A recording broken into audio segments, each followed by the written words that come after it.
I like to start with something funny, and I heard about these 4 Catholic ladies. They were bragging on their sons. The first one said, "My son is a priest. When he walks in the room, everyone calls him father." The second one said, "My son is a bishop. When he walks in the room, everyone calls him Your Grace."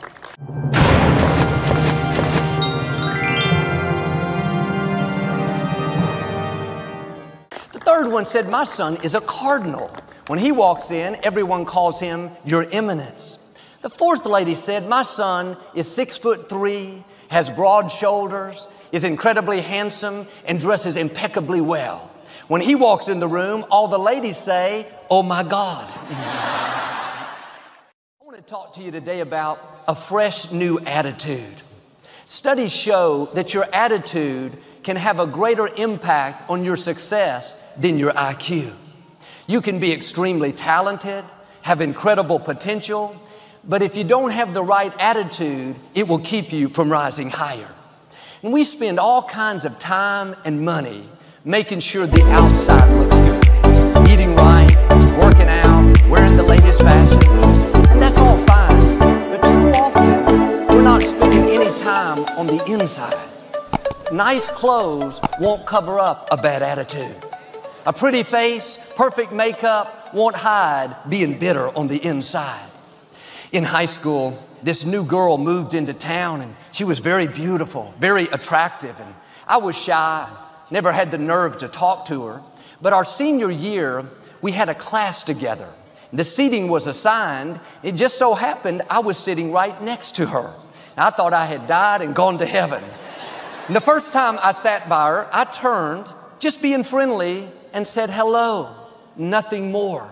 She looked at me like I had just insulted her, like she was totally offended. She looked away and never said a word to me the whole semester. She was beautiful on the outside, but can I tell you, she was ugly on the inside. I never saw her the same way. A bad attitude makes you unattractive. It overrides what's on the outside. It's important to look good, to develop your skills, to get an education, but it's even more important to keep a good attitude. Nobody wants to be around a sour, critical, condescending person. Colossians 3 in the Message translation says, "Dress in the wardrobe God picked out for you, kindness, compassion, and humility." As parents, sometimes we pick out clothes for our children to wear. Our Heavenly Father has picked out something for us all to wear. Kindness, being good to people, being pleasant to be around. When you're kind, you draw people to you. When you're good-natured, friendly, opportunity will come your way. People want to do business with people that they like. When we're hiring someone, their resume tells us what they can do, what their skills are, but we always meet with them to see what their attitude is. Are they positive? Are they friendly, kind, considerate? We can find someone else with the same skills. The real question is, do they have the attitude that's going to take us higher? They may be gifted, but a negative attitude will pull the team down. Your attitude is going to determine your altitude. It will determine how high or how low you go.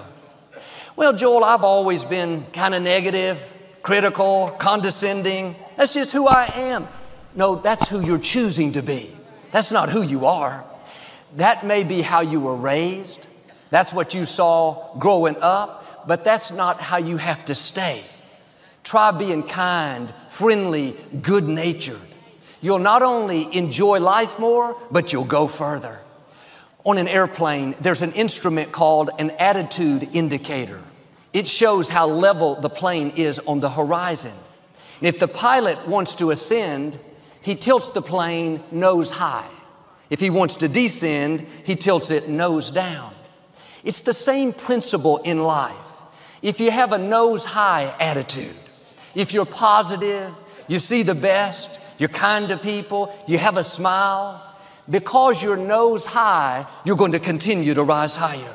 You're going to see God's blessings and favor. But if you're sour, hard to get along with, you don't want to go to work, bitter over disappointments, Because you have a nose down attitude, your life is going to go that direction. And sometimes we're discouraged over what we brought on ourselves. It's not the enemy, it's our attitude. The good news is, all you have to do is make an attitude adjustment. It's not complicated. You can't change other people. You can't change how you were raised.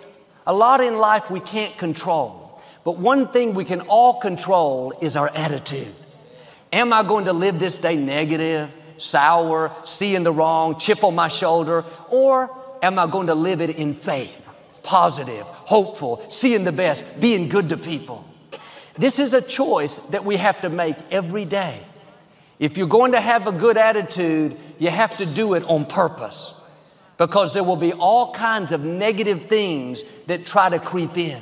Bitterness, discouragement, self-pity. If you're not proactive, if you don't choose the right attitude, then the wrong attitude will show up. When a pilot makes a small tweak, the plane can be level, but when he tilts it just a little nose high, in a half an hour, the plane will have climbed thousands of feet in the air. I wonder what would happen in your life if you would make a small tweak. Instead of going to work sour, dreading the day, feeling unappreciated, you would show up with a smile, grateful to have the job, knowing that you're not working under people, you're working under God, that He's keeping the records. That's what allows God to change things. What would happen in your marriage, your relationships, if you'd make a small attitude adjustment? Instead of being contentious, hard to get along with, you'd start being friendly, loving, respectful. Instead of saying harsh, critical words, you would start giving compliments, telling your spouse how much you love them, how blessed you are to have them in your life. Just a small adjustment, getting your attitude a little higher, watch those relationships begin to improve. Or maybe you've had bad breaks. Life hasn't treated you fair, and it's easy to get sour, go around with a chip on our shoulder, focus on what's wrong.